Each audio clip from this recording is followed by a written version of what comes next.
Ok. Alors, on va essayer aujourd'hui de faire un cours, en fait, partager quelques idées concernant une période spéciale du calendrier hébraïque, qui est celle que nous traversons actuellement, puisque aujourd'hui nous sommes le premier jour du mois de Iyar. Vous savez que la Torah s'appelle Rosh Chodesh, Rosh Chodesh qui est le début du mois, les mois hébraïques étant des mois lunaires.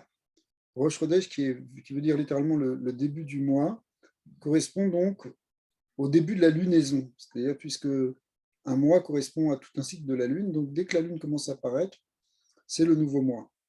Et le mois actuel, qui s'appelle en hébreu Iyar, Iyar qui est le second mois après le mois de Nissan, celui où on a vu la fête de Pessah, de Pâques, puisque la Torah nous dit de compter les mois à partir du mois de Pessah, qui est appelé le premier mois. Et donc, nous rentrons dans le second mois maintenant. Et ce second mois de Iyar est marqué par une certaine particularité, c'est-à-dire que vous savez que le temps, tel qu'il est abordé dans le judaïsme, n'est pas simplement un temps quantitatif, une succession de moments, d'heures, de jours ou de semaines qui se suivent, mais qui sont toutes équivalentes ou égales du point de vue de la quantité de temps. C'est pas seulement ça, c'est aussi une dimension qualitative, c'est-à-dire que le temps est qualifié au sens où il possède une qualité particulière. Chaque jour a une dimension différente de dimension du jour précédent, chaque semaine aussi, chaque mois aussi, chaque année aussi. Pour exemple, le mois de Nissan dont on vient de parler, qui était le mois précédent, est appelé avec plusieurs noms dans la Torah. On l'appelle le Chodesh HaAviv, le mois du printemps, c'est le renouveau. C'est le mois aussi de la fête de Pessah, de Pâques, mois de la liberté.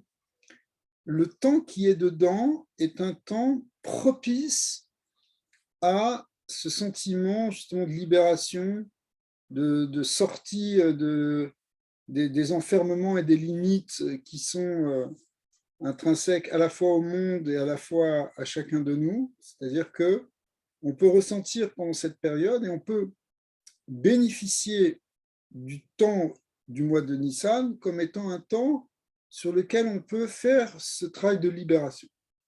La fête de Pâques étant l'idée de liberté, c'est ça surtout qui est véhiculé, hein, l'idée de libération et de liberté, eh bien en fait, dans tout ce temps qui tourne autour de Pessah, pendant toute cette fête-là et pendant tout ce mois-là, il y a quelque chose dans l'univers, en quelque sorte, qui fait que c'est un temps propice à, à cette libération. Le, le deuxième mois, qui est donc le mois de Iyar, dans lequel nous rentrons actuellement, en fait, il est considéré par les sages d'Israël comme étant un temps propice au travail sur soi. C'est-à-dire, c'est après avoir été en quelque sorte libéré par quelque chose qui nous dépasse. La fête de Pâques, si on le lit dans le texte, c'est Dieu lui-même qui vient et qui se dévoile euh, tout en bas, dans le monde terrestre, y compris dans le monde appelé le monde de l'Égypte, qui en hébreu veut dire le monde de l'enfermement, de l'enfermement de la matière. Eh bien, Dieu se révèle pour venir nous sortir. Et ça, c'était le premier mois. Le deuxième mois, c'est un travail qu'on va faire par nous-mêmes. C'est un temps qui est propice au travail intérieur, au travail de transformation sur soi. Le, le, le symbole du mois de Nissan correspond en fait au signe astrologique du bélier, c'est donc le symbole de l'agneau, c'est l'agneau pascal en même temps.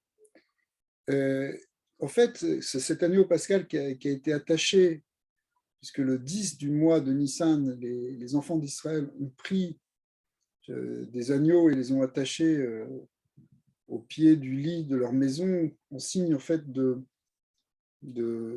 d'affranchissement par rapport à un symbole qui était le symbole de l'Égypte. L'Égypte était, le mouton était, le bélier était un des symboles de l'Égypte. comme on peut le voir encore aujourd'hui dans les ruines des palais de Luxor, où on voit des alignements sans fin de statues de béliers.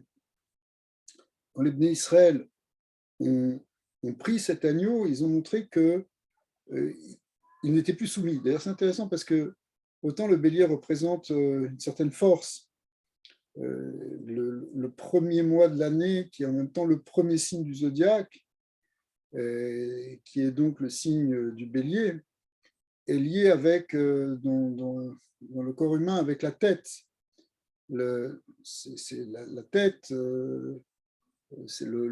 en hébreu, ça s'appelle le roche. Cette tête est symbolisée par cette force-là du bélier. Alors, il faudrait comprendre pourquoi il y a ce lien entre ce symbole-là du bélier et ce symbole du début, de la force, des prémices. Et autant, d'un autre côté, l'agneau représente d'une certaine manière la soumission. C'est-à-dire qu'un agneau, c'est quelque chose qui peut être aussi docile, qui suit. D'ailleurs, on connaît l'expression « suivre comme un mouton ». D'accord. Et effectivement, le côté de la dictature qu'il y avait en Égypte ou de la dictature qu'il y a dans n'importe quel pays du monde où c'est un système totalitaire qui domine, rend les gens comme des moutons. On veut faire des gens des agneaux qui obéissent et qui suivent comme un troupeau. Lorsque les Béné Israël ont attrapé ce symbole et l'ont attaché à leur lit, ils ont montré qu'ils ne craignaient pas, d'une part, les Égyptiens, pour qui c'était un sacrilège, puisque c'était un animal qui représentait une dimension sacrée, et qu'en même temps, ils s'affranchissaient justement de cet état d'esclave dans lequel on ne peut pas réfléchir par soi-même, dans lequel d'autres pensent à notre place et nous disent quoi faire. Ils ont montré qu'ils étaient capables de s'affranchir de l'Égypte et s'affranchir de ce système. Ce qui est intéressant, c'est que c'était un ordre divin, c'est-à-dire qu'Akadosh Baruch Hu leur a demandé ça, Dieu leur a demandé ça. Et effectivement, là, on comprend toute la dimension de ce qui va venir après dans les 10 commandements, lorsque 50 jours après la sortie d'Égypte, les enfants d'Israël vont recevoir la Torah. La première des 10 paroles, le premier des 10 commandements sera « Je suis l'Éternel ton Dieu qui t'a fait sortir du pays d'Égypte, de la maison d'esclavage. » Comme on l'a répété plusieurs fois, le Dieu d'Israël se révèle en tant qu'un Dieu libérateur. Hachem, Dieu veut nous libérer.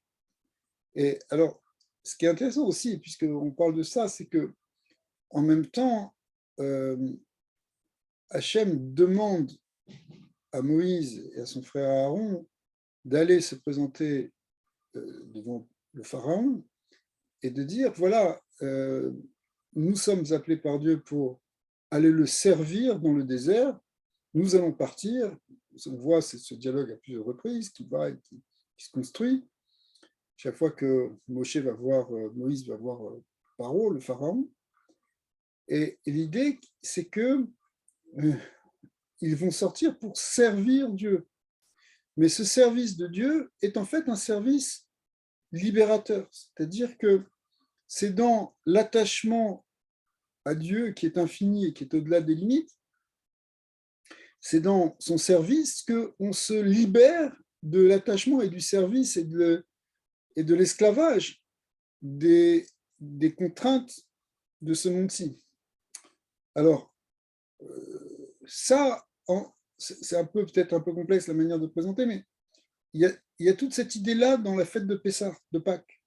C'est qu'on s'arrache à l'enfermement de l'Égypte en choisissant de devenir des serviteurs d'Hachem.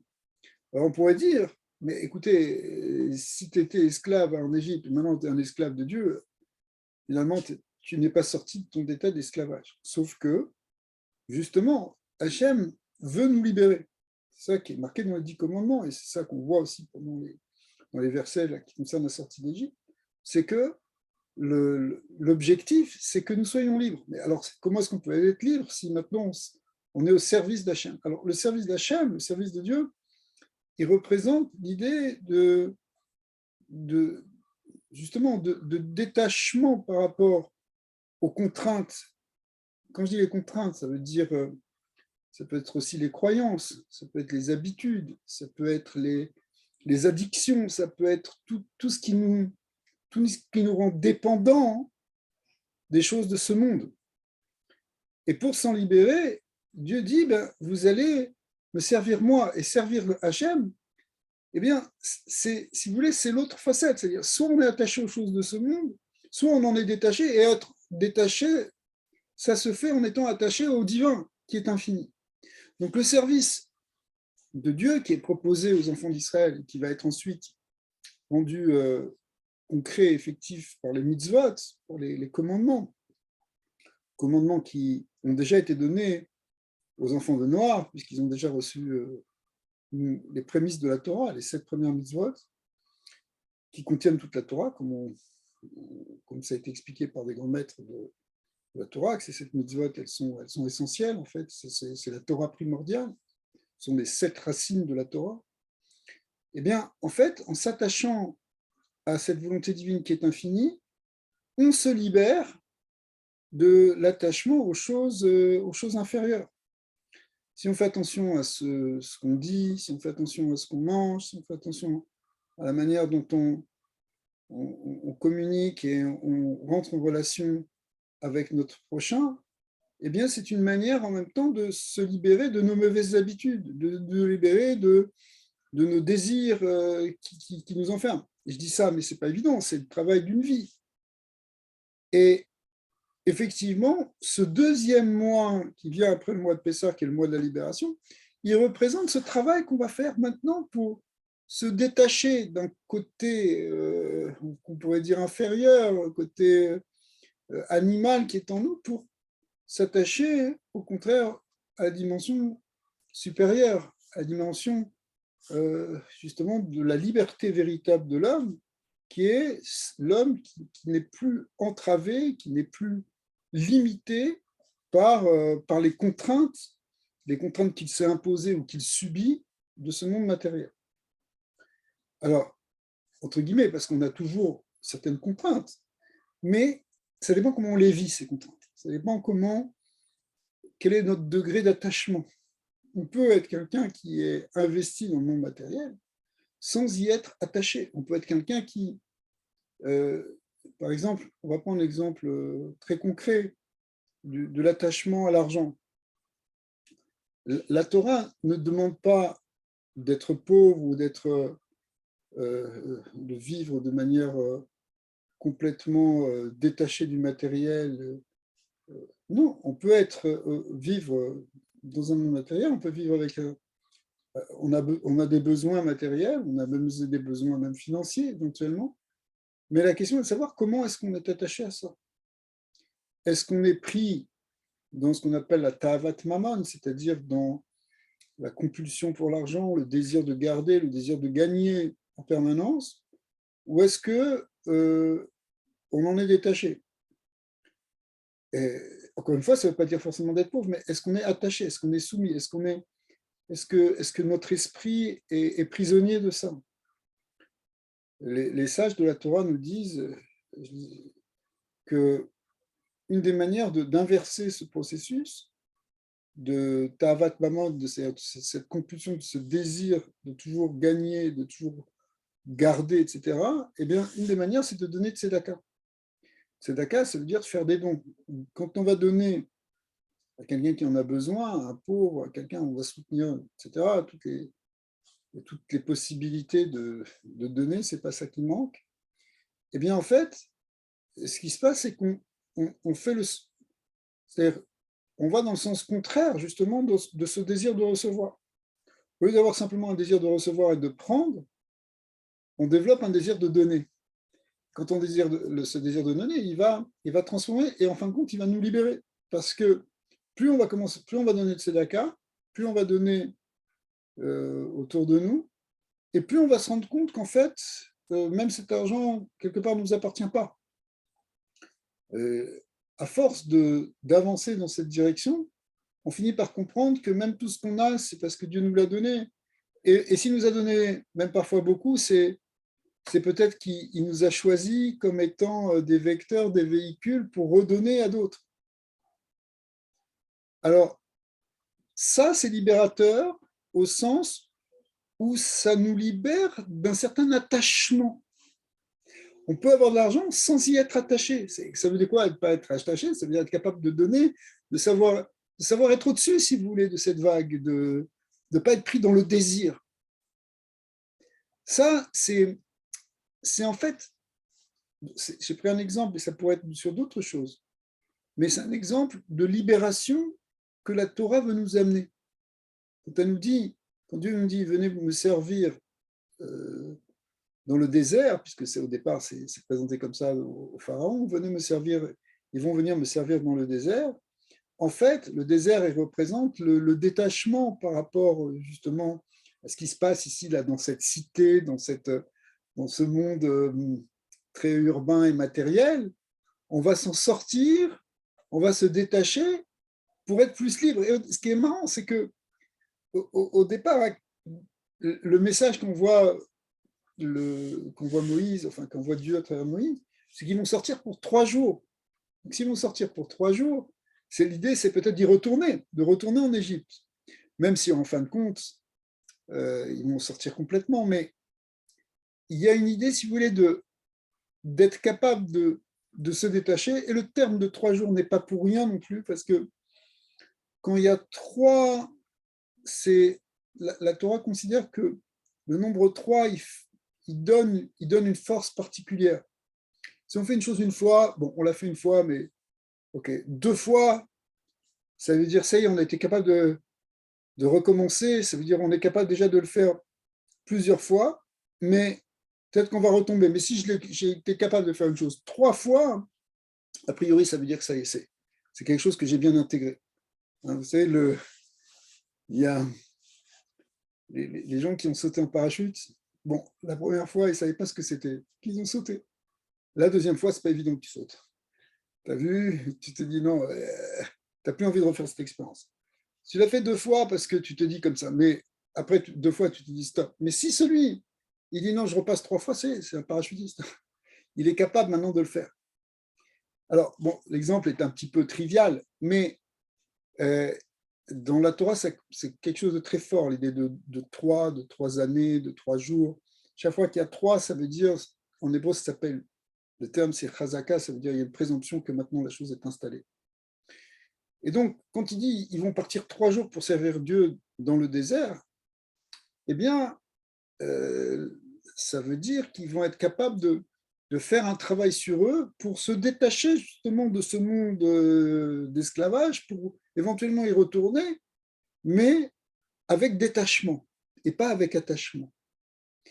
En fait, bon, ce qui va se passer, c'est qu'ils vont complètement sortir, mais on comprend dans cette présentation que ça peut peut-être nous parler à nous aussi, parce que peut-être parfois on va être amené à faire une certaine retraite spirituelle, à prendre du recul, à se dire, bon, voilà, maintenant je pars en vacances, je vais essayer de travailler sur une autre chose. Enfin, quand je dis travailler, ce n'est pas le terme, mais c'est justement d'oublier les soucis.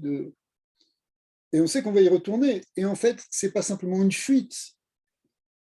Bon, en général, quand on part en vacances, c'est un peu pour faire le vide, tout ça, mais il peut y avoir une dimension différente, pas simplement cette idée de vacances pour se détendre, mais aussi prendre des fois du temps pour justement obtenir un certain détachement.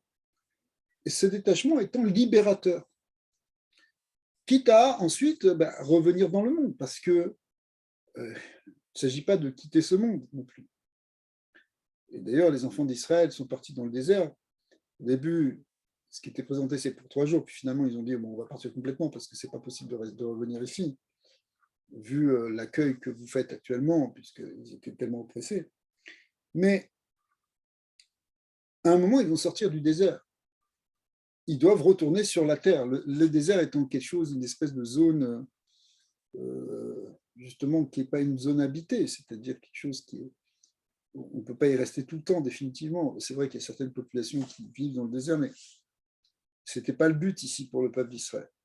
Le but, c'était au contraire d'aller s'installer sur une terre et de révéler Dieu sur la terre, c'est-à-dire avec des gens qui travaillent la terre, qui sont des agriculteurs, qui vivent qui vont bâtir des cités, qui vont bâtir la cité par excellence qui est Jérusalem, qui vont construire un temple dedans, qui vont permettre à Dieu de se révéler au cœur du monde civilisé, au cœur du monde des hommes.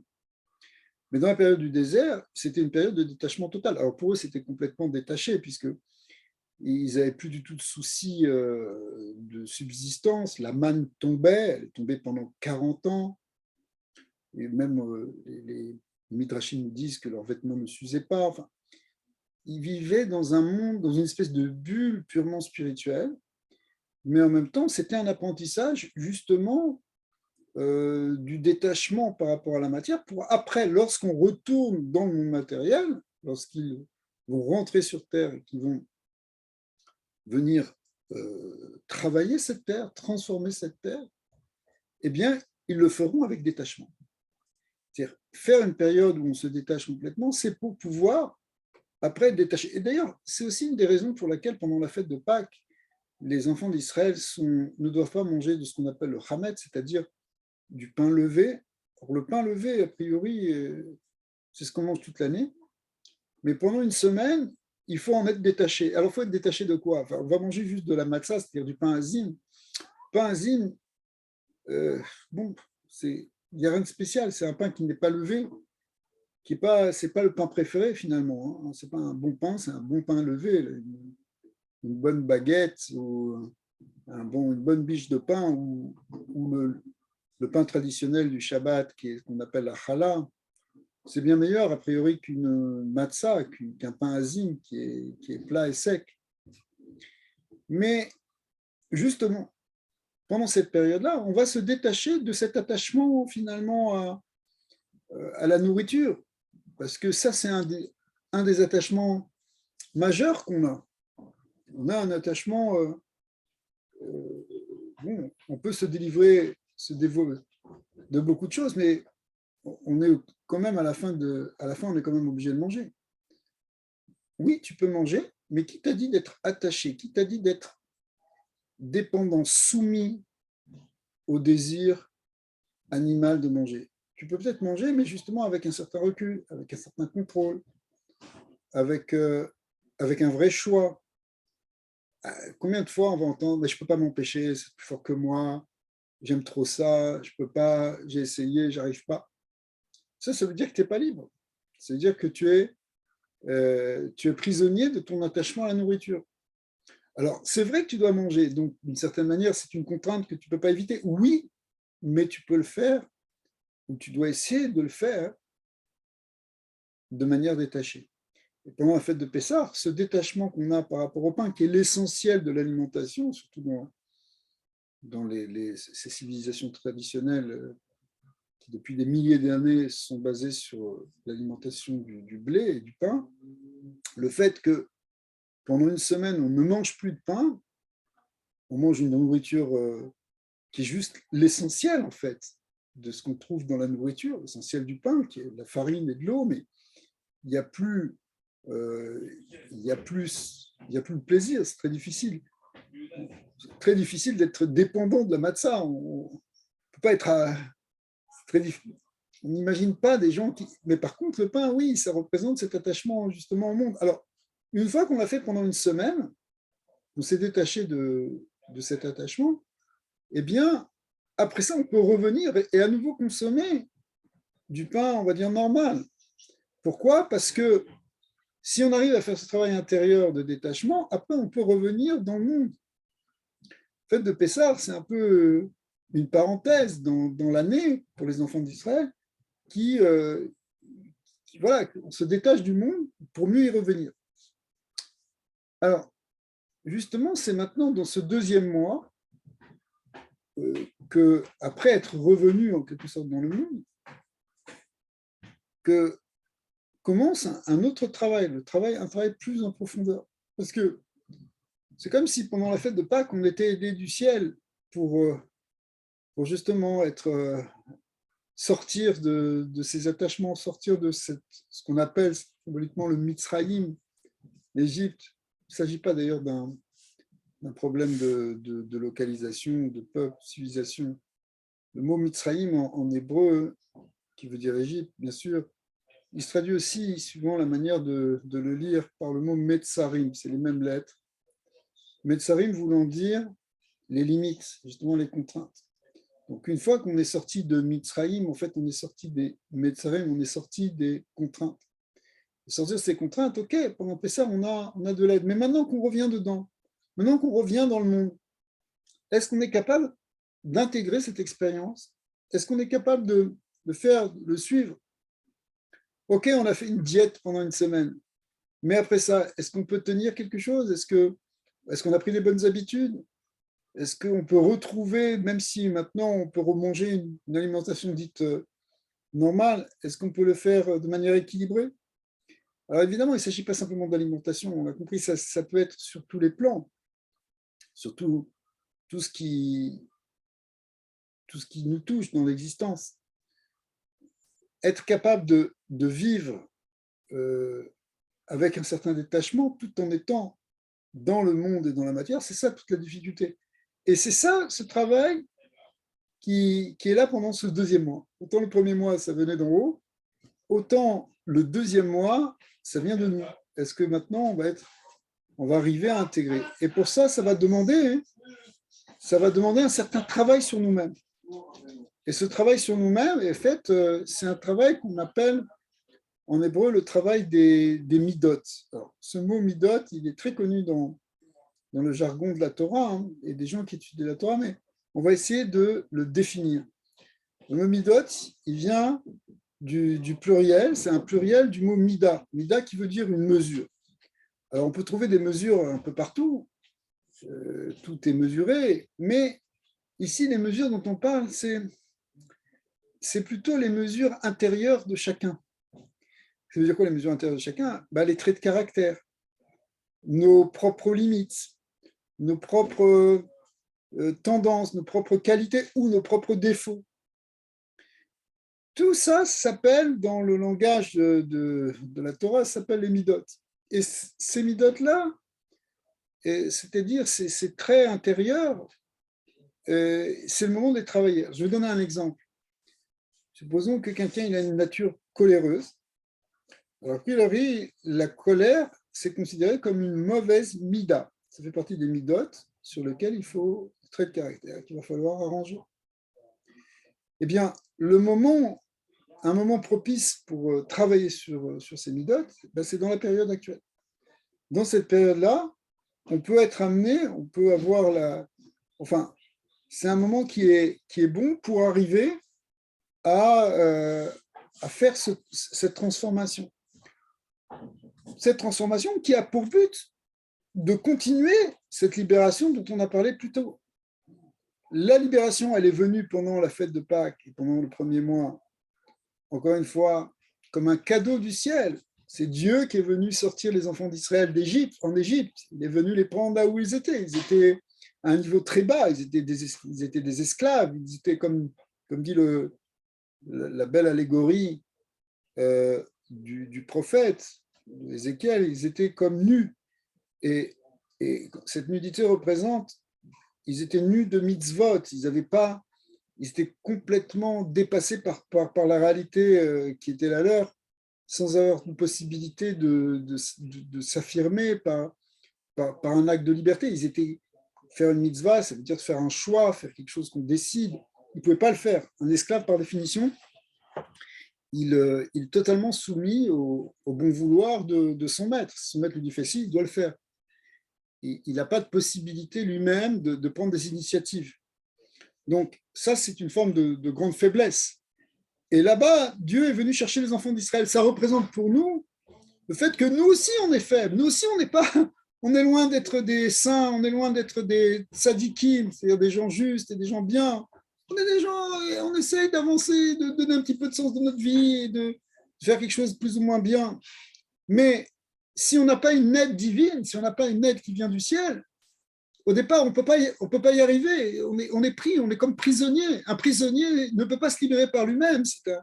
Le Talmud statue que quelqu'un qui est prisonnier a besoin qu'on vienne le libérer. Et Dieu vient nous libérer. Mais après ça, hein, on te demande à toi de te libérer. Maintenant qu'on t'a aidé au départ, c'est à toi de travailler sur toi. Baal Shem Tov, le grand maître de la Chassidut du XVIIIe siècle, a donné comme exemple l'exemple connu d'un père qui apprend à marcher à son enfant. Alors, quand il apprend à marcher à son enfant, au départ, il le tient par les mains. Et le petit bébé, il tient les mains de son père et il commence à faire ses premiers pas, il est tout content. Mais qu'est-ce qui se passe lorsque le papa lui lâche les mains? Au bout d'un moment, il faut qu'il apprenne à marcher tout seul. Alors, il lui lâche les mains. Quand il lâche les mains, paf, le bébé il tombe sur ses fesses. Et il est tout apeuré, il ne comprend pas. Et les parents surveillent de loin, ils sont juste derrière, mais ils veulent qu'il commence à essayer de faire des efforts. Alors, ils vont l'aider un petit peu. Puis après, ils vont arrêter de l'aider parce qu'il faut que l'enfant il apprenne à trouver la solution pour se mettre debout. Et bon, au début, c'est un peu difficile, mais finalement, il y arrive. Et finalement, il arrive à marcher par lui-même. Eh bien, cette image, qui est une image du monde vivant, courant, eh bien, en fait, elle est exactement ce qu'on vit à un niveau spirituel pendant ces deux périodes de Pessah, de Pâques, et le mois qui suit. Dans la première période, dans la période de Pessah, c'est comme si Hachem nous tire, il nous tient les mains. Et puis maintenant, on arrive dans cette période où, spirituellement, on nous demande de faire ce travail sur nous. Alors, qu'on soit dans ce mois-ci ou dans ce mois-là, on peut comprendre chacun dans notre vie qu'on passe par des expériences de ce type. C'est-à-dire, il y a des moments où on sent que wow, on est aidé du ciel, il y a quelque chose, il y a une force qui nous tire, et d'autres moments où c'est à nous maintenant de faire notre part du travail. C'est à nous d'aller par nous-mêmes, aller chercher en nous les forces, aller chercher en nous les ressources pour pouvoir changer, pour pouvoir se transformer, pour pouvoir avancer, pour pouvoir grandir. Un enfant, tu ne peux pas tout le temps le tirer. Il faut qu'à un moment, il prenne des décisions par lui-même et qu'il avance. Et c'est comme ça qu'il va vraiment grandir.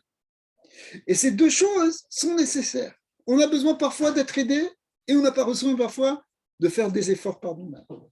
Quelqu'un qui dit « moi j'ai besoin qu'on m'aide jamais », ne sois pas non plus trop prétentieux parce que on a tous une fragilité, on a tous une faiblesse en nous.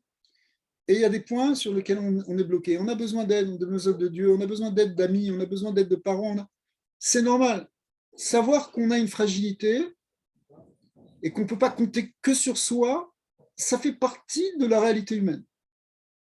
Un être humain, il n'est pas tout puissant. On n'a pas, même s'il y a des gens qui vont vous dire, vous savez, moi, il n'y a pas personne qui m'a aidé dans ma jeunesse, je me suis fait tout seul, je me suis construit, c'est vrai, mais accepte aussi que tu as une fragilité, accepte aussi que parfois tu as besoin, parce que c'est vrai. Même la personne que tu crois la plus forte, elle a en elle une certaine fragilité. Et c'est pas mauvais que ce soit comme ça. C'est ça qui nous donne aussi une dimension, justement, où on n'est pas limité, parce que là, on touche quelque chose qui est peut-être un peu profond, mais pour percevoir cette dimension infinie, il faut savoir aussi qu'on est fragile. C'est pour ça que les Béné Israël ont fait aussi l'expérience de l'esclavage en Égypte, cette expérience justement où on est dans une fragilité totale, parce que c'est dans cette fragilité totale qu'on peut aussi toucher quelque chose de l'essence divine. Dieu étant infini, si nous on pense qu'on a tout par nous-mêmes, on lui laisse plus de place. Alors que si on pense qu'on n'a rien par nous-mêmes, c'est là qu'on lui laisse toute la place. Lui étant infini, c'est-à-dire l'infini, il peut vraiment résider que si nous on s'annule complètement, si on tend vers le zéro, alors l'infini peut venir vers nous. Mais d'un autre côté, dans le plan divin, on ne doit pas rester tout le temps dans ce niveau de faiblesse. On ne doit pas tout le temps être complètement nul. Quand je dis ça, ce n'est pas nul au sens du zéro. On doit aussi exister. Dieu veut qu'on existe et qu'on soit des partenaires avec lui dans la création. Il attend que les hommes soient aussi gens responsables, des gens qui prennent des initiatives, qui construisent ce monde pour le faire résider. Pas simplement qu'ils soient passifs. Et donc, c'est pour ça qu'il y a les deux. À la fois, il faut prendre conscience qu'on n'est rien sans Hachem et qu'on ne peut rien faire et qu'on est complètement fragile. Et d'un autre côté, savoir qu'une fois qu'on a expérimenté bien ça, eh bien, on va faire sortir ce que Dieu a mis en nous et notre potentiel. Et on va essayer d'actualiser, de révéler ce potentiel. Alors ça, si vous voulez, c'est ça ce passage de ce moi à cet autre moi. Mais encore une fois, hein, même si on n'est pas en train de suivre les mots hébraïques, c'est des choses, c'est des expériences qu'on peut vivre chacun.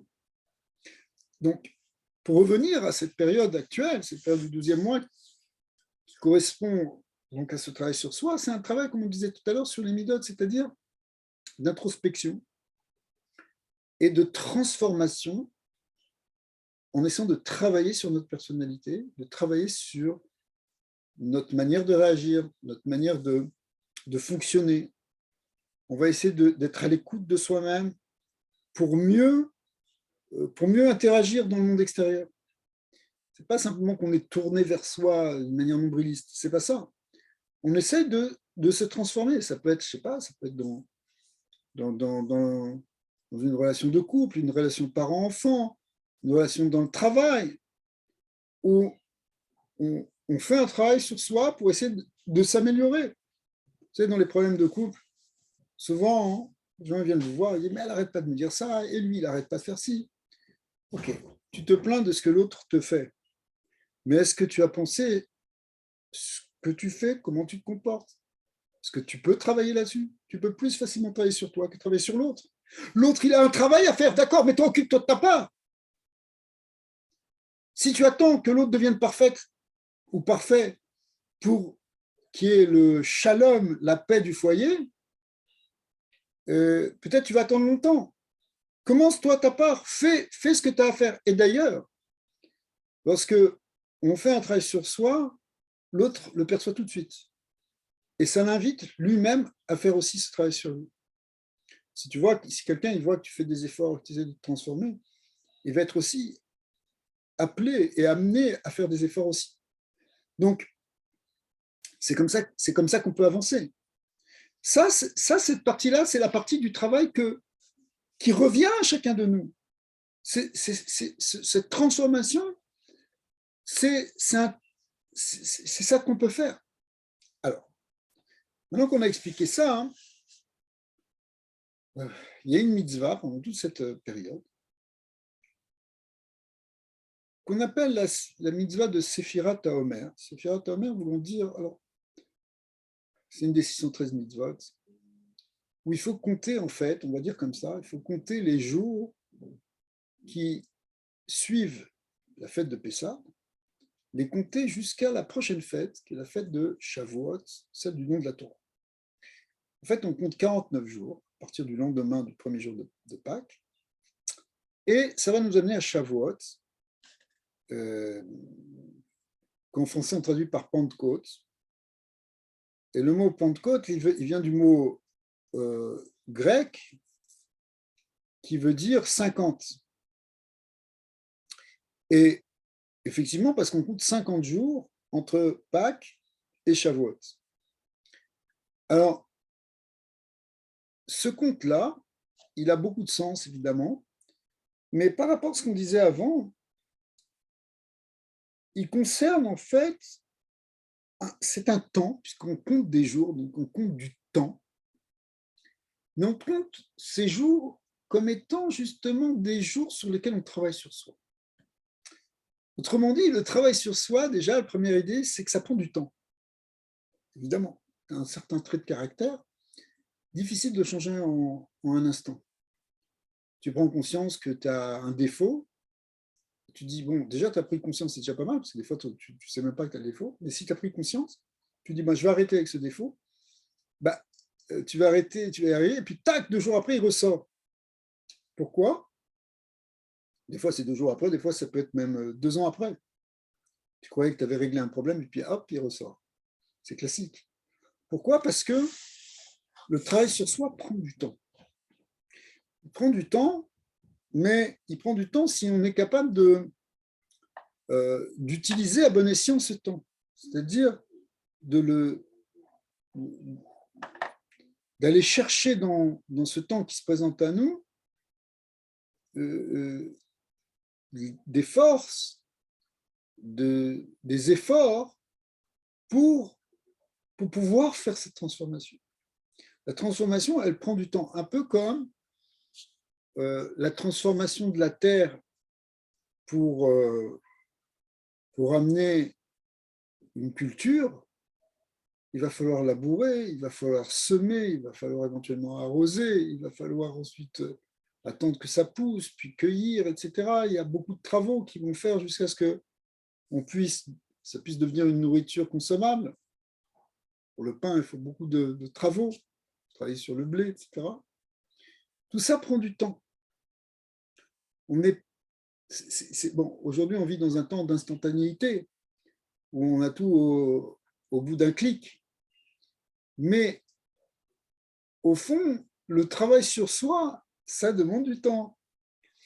C'est intéressant de voir que ce deuxième mois, son symbole, c'est le deuxième signe du zodiaque. Après le bélier, c'est quoi? C'est le taureau. Or, le taureau, il représente la force qui va labourer le champ. Le taureau, ça a été utilisé pendant des milliers d'années comme une force, une force de labour, par exemple. D'accord? On accrochait les charrues au taureau. C'est en fait ça représente donc ce travail en profondeur sur soi, sur son propre terrain. Vous voyez l'image? Labourer la terre, c'est labourer notre propre psyché, notre propre monde intérieur pour arriver non seulement à le transformer, mais que petit à petit, il puisse même sortir des fruits. Donc on est exactement dans cette image-là du travail sur soi qui doit aboutir à un changement et au dévoilement, au développement de quelque chose qui était là en potentiel et qui se révèle. Comme une graine qu'on a mis, et puis un jour elle sort et un jour elle fait elle-même des fruits. Bien, c'est un peu la même chose. On a des qualités qui ont été implantées en nous, peut-être celles qu'on a compris à un moment, celles qui nous ont été justement données par Dieu, et à un moment, il faut faire tout ce travail ou tous ces travaux pour que ça se réalise, ça se concrétise. Des fois, c'est difficile, des fois, le terrain est plus sec et plus dur, des fois, les graines sont plus enfermées dans une coquille. Donc, chacun a un travail qui est un peu différent à faire de celui de son prochain. Chacun fait avec ce que Hachem lui a donné. Mais en même temps, on a ce potentiel de faire sortir quelque chose. Et ce potentiel, il va venir par ce travail sur soi. Donc, toute cette période-là, elle est basée sur cette idée de travail sur soi. Maintenant, ce qui est dit aussi, c'est que cette période de Sfirat HaOmer où on compte le temps, ça commence par une offrande qu'on amenait au temple, qui était une offrande végétale. Vous savez que dans les offrandes qu'on amenait au temple, il y avait beaucoup d'animaux, mais il y avait aussi des offrandes végétales, des galettes de farine. Certaines étaient pétries avec de l'huile, certaines étaient cuites dans une poêle, d'autres étaient cuites dans un four. Il y avait plusieurs manières de préparer les offrandes, mais il y a une offrande très particulière qui était amenée le lendemain du premier jour de Pâques. Et cette offrande particulière, elle allait permettre la consommation de la nouvelle récolte, la nouvelle farine. Comme si, au moment du printemps, avant de commencer à manger les nouveaux fruits, c'est-à-dire les nouvelles céréales, les nouvelles récoltes, on commençait par les offrir à Hachem. Et une fois qu'on a offert ça à Hachem, alors après on peut prendre et consommer. Ça, c'est toujours une idée qui est très intéressante dans le judaïsme. C'est-à-dire qu'avant de faire quoi que ce soit, on pense à Hachem. Avant de manger quelque chose, on fait une bénédiction. avant de faire quelque chose, on se reconnecte et dire non, je suis dans un monde qui est le monde de Dieu, c'est vrai que je vais bénéficier, je vais jouir de ce monde, mais je reconnais que c'est Hachem qui me l'a donné et que je fais partie de son monde. Donc, la première récolte, c'est magnifique, c'est extraordinaire, les premiers fruits, on est tellement heureux. Avant de commencer à en manger un, je dis, je reconnais que c'est toi qui nous as donné. Même chose aussi, vous savez, une autre mitzvah qui s'appelle les bikurim, qui sont aussi les offrandes des premiers fruits. On voit plusieurs mitzvot de ce style dans la Torah. Il y avait une spécificité, c'est que cette offrande, qui était végétale, était différente de toutes les autres offrandes végétales. D'habitude, c'est toujours des galettes faites à base de blé. Le blé étant évidemment la nourriture par excellence, comme on l'a dit tout à l'heure, étant toute la richesse de l'homme à l'époque, elle repose sur ce blé. S'il n'y a pas le blé dans cette région du monde, hein. En Amérique centrale, c'était le maïs. Ici, dans le Moyen-Orient et en Europe, c'était le blé. En Asie, c'était le riz. D'accord. Mais donc, dans les pays bibliques, c'est le blé. Mais cette offrande-là n'était pas à base de blé, elle était à base d'orge. L'orge aussi, c'est une céréale, avec laquelle on peut faire éventuellement du pain, mais généralement, surtout à l'époque, l'orge était un aliment qui était plutôt réservé aux animaux, ce qu'on appelle en hébreu ma'achal behema, c'est quelque chose qui est donné pour les animaux. Et si on amène cette offrande d'orge, qui est une base, si vous voulez, qui est basée qui est symboliquement un élément animal pour les animaux, c'est parce que ce qu'on veut offrir aussi à Dieu et ce qu'on veut élever vers Dieu, puisque cette offrande, on l'a amenée vers l'autel, on l'élevait, on l'a balancée pour montrer qu'on ramenait tout vers Hachem, eh bien, on veut ramener vers Hachem ce côté animal qui est en nous. Parce que nous avons aussi un côté animal, on n'est pas des anges seulement, on est peut-être aussi des grandes âmes, mais on a aussi évidemment quelque chose de physique qui fait qu'on est comparable à des animaux aussi. Or, c'est ça le travail sur les midotes, le travail sur les qualités intérieures, le travail sur notre caractère, c'est en fait le travail sur notre côté animal. L'attachement dont on parlait tout à l'heure, la propension à plonger dans la matérialité et à en être prisonnier, ça vient de notre côté animal. C'est pour ça que vous pouvez voir parfois des gens qui sont très civilisés, mais qui tout d'un coup tombent dans quelque chose de purement bestial. Pourquoi ? Parce que le travail sur leur animalité n'a pas été fait. On a vu ça, des gens qui étaient soi-disant des gens très civilisés, avec une grande connaissance philosophique, mais d'un autre côté, leur côté inférieur, leur côté animal, n'a pas été travaillé. Donc ils sont restés bestiaux, ils sont restés violents, ils sont restés des monstres. Ça peut arriver. Et c'est ce que justement la Torah ne veut pas. C'est-à-dire qu'elle veut qu'on travaille sur ça. Pas simplement qu'on vive une grande expérience spirituelle comme à Pessah, où on est élevé, on est au-dessus de la matière, mais qu'on soit capable aussi de vivre bien dans la matière. Et pour ça, il faut arriver à transformer notre matérialité, c'est-à-dire notre bestialité, notre animalité. Et cette période-là, elle est le moment où on fait ce travail sur ce côté animal qui est en nous. Ce travail-là, on ne peut pas le laisser de côté, se dire, moi, je vais développer que l'esprit. Je vais apprendre des livres et je vais être un grand philosophe et m'élever dans la métaphysique. Fais-le, bien sûr, fais-le. Mais d'un autre côté, va chercher ce qui est en bas en toi. Transforme-le. Arrête de te comporter comme un monstre sur ce point, sur ce point. Parce qu'on n'est pas tous des monstres, évidemment. Mais il y a évidemment quelque chose à affiner. Et ce travail d'affinement, il est fondamental. Ça veut dire qu'on ne peut pas se contenter simplement d'être élevé spirituellement, d'être tourné vers l'esprit, si on ne fait pas le travail aussi sur le côté animal qui est en nous. C'est seulement si on arrive à faire ces deux choses, à la fois un travail d'élévation et à la fois un travail de transformation, qu'on peut faire une intégration, si vous voulez, que les belles idées qu'on a, on puisse les vivre au quotidien. Tu peux dire de très belles choses sur l'amour de ton prochain et après te mettre à crier sur ta femme ou tes enfants ou insulter ton voisin. Alors, de quoi tu parles? C'est que tu n'as pas intégré les choses.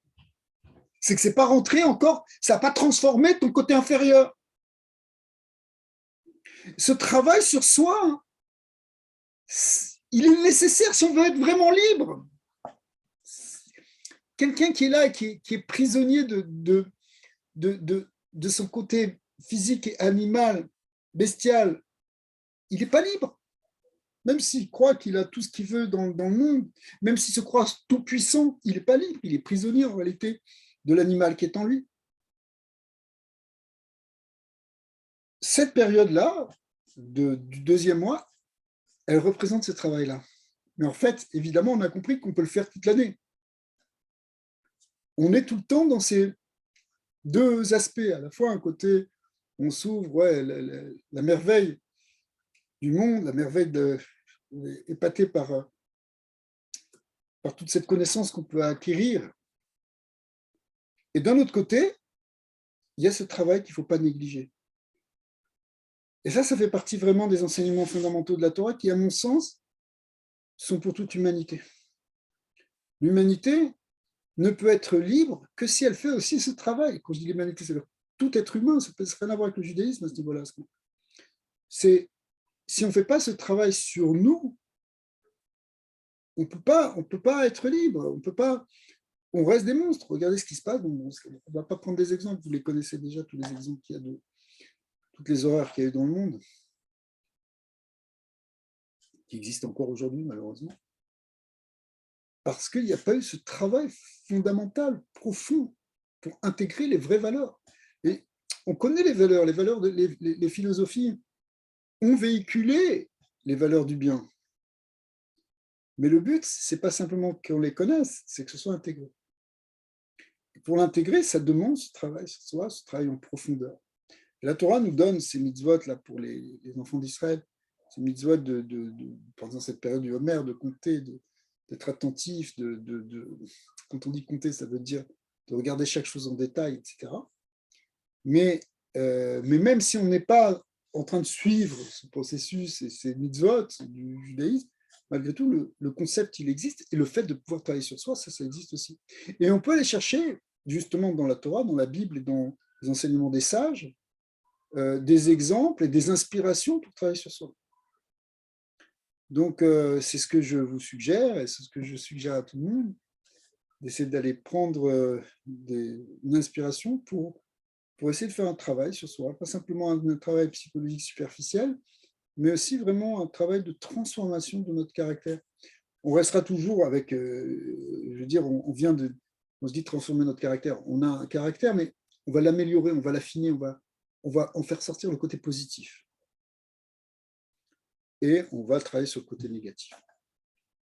Et en faisant ce travail-là, en fait, on se prépare individuellement et on influence aussi les autres à le faire.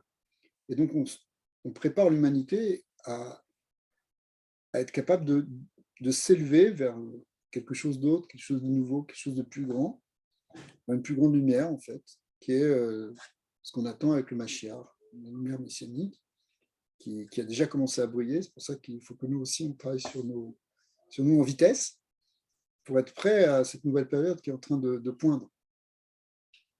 Alors, Hachem, on espère que Mashiach va se révéler, qu'il va nous aider aussi dans ce travail, parce qu'on n'est peut-être pas capable de le faire tout seul. Et on va avoir aussi une aide du ciel, parce que même dans cette histoire de l'image du papa avec son enfant, quand l'enfant il n'arrive pas, le père il vient quand même, il le prend.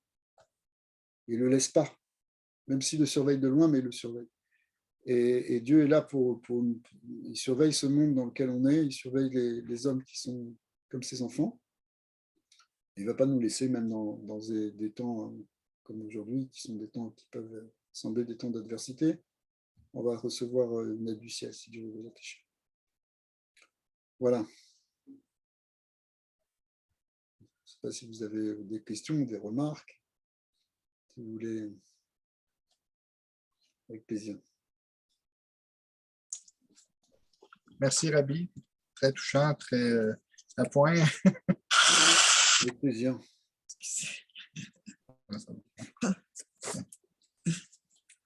Ouais, je pense que ça nous parle beaucoup. Ben, c'est toujours quelque chose qui est à faire aussi, le travail sur soi, mais c'est toujours d'actualité. Ben, j'en avais besoin. OK. C'est pas facile pour moi d'être seul avec moi-même, puis être bien avec moi-même. J'ai un attachement à la télé puis d'autres affaires. Ouais. D'être tout simplement. Ouais. C'est L'heure ça. de coucher, puis c'est drôle, vous parlez le côté animal, mais c'est important de se reposer. Ouais. Vous savez, et des fois, il y a un travail de maturation qui se fait. C'est-à-dire, on n'arrive pas à se détacher d'une chose, on est peut-être dans une addiction à quelque chose, mais petit à petit, à force de... C'est comme dans l'image un peu du végétal qui pousse, il y a toute une période où on ne voit pas encore la graine qui sort. On l'a planté pendant plusieurs semaines, plusieurs mois, ça dépend des plantes, ça peut rester sous terre, et donc on a l'impression qu'il n'y a rien qui se passe, alors finalement, je ne change pas, c'est rien qui a changé, ça ne rapporte pas de fruits. Oui, mais en fait, le travail est en train de se faire, il y a quelque chose qui est en train de se décomposer, la coquille qui est en train de se défaire, et le germe qui va commencer à apparaître. Bien, c'est pareil en nous. Des fois, on reste attaché, etc., mais en fait, il y a un travail intérieur, et à un moment, ça va sortir. À un moment, on va dire, bon, j'en ai marre de ça, j'en ai plus besoin. Et c'est ça, enfin, en tout cas, il faut espérer, il faut essayer de ne pas trop s'attacher à des choses non plus qui sont très difficiles à se détacher. Mais bien sûr, il ne faut jamais perdre espoir. Le fait qu'on a le désir, qu'on ait le désir de se détacher de quelque chose, ça fait partie déjà du tété de chemin. Et ça peut venir que ça. C'est-à-dire qu'il faut développer ce désir, il faut prier pour les choses. C'est une des clés aussi que nous donne Nathan. C'est-à-dire que, ok, je suis encore pris dans ça, mais Hachem, aide-moi à m'en libérer. Encore une fois, on a besoin d'aide au départ. Ouais. Donc, cette aide peut venir du ciel. Ouais. Ça fait partie de la voie de la Torah. D'être dans les bonnes conditions aussi, comme la plante qui pousse, besoin d'eau, besoin de soleil. Ouais. Ouais. Les tensions aussi au départ. Ça, ce qu'on pourrait dire par rapport à ça, c'est être dans des bonnes influences, se mettre dans un bon milieu. C'est sûr que c'est difficile de s'arrêter, pour nous prendre un exemple, c'est difficile de s'arrêter de fumer si tu es tout le temps avec des amis qui sont en train de fumer devant toi. Alors bon, ça veut dire non plus que tu dois t'occuper de tes amis, c'est juste une image, hein, je suis en train de donner. C'est-à-dire que si se mettre dans des bonnes influences, ça compte aussi. Je me disais aussi pour les 3 fois aussi, il y a différents paliers d'avancement aussi dans le changement, c'est ça, différentes étapes. Ouais. Moi, je le sens de façon graduelle dans mes implications avec les Noéides depuis début 2021, depuis que j'avais commencé à toucher à ça vraiment plus. Je crois que ça a eu beaucoup de bonne influence sur moi. Ça m'a permis de travailler beaucoup d'aspects de moi-même, entre autres choses. Là. Absolument. Des fois, quand on s'investit justement dans ce travail de partage de la Torah, de diffusion des concepts, des idées, eh bien évidemment, on est porté aussi par ça, et ça nous aide. Donc, on n'aide pas simplement les autres, on s'aide soi-même. En fait, quand on aide les autres, on s'aide soi-même. C'est sûr. Et ça, et vice-versa, oui, ça. En s'aidant soi-même, on aide les autres, on peut inspirer, comme vous dites. Absolument. Alors, je vous souhaite de continuer dans cette voie et vous êtes dans le bon chemin. C'est bien. Bien sûr. Merci beaucoup, Rabbi. Merci à vous. Merci, à bientôt. Bonne journée. Merci, bonne journée. À bientôt. Bye bye. Merci.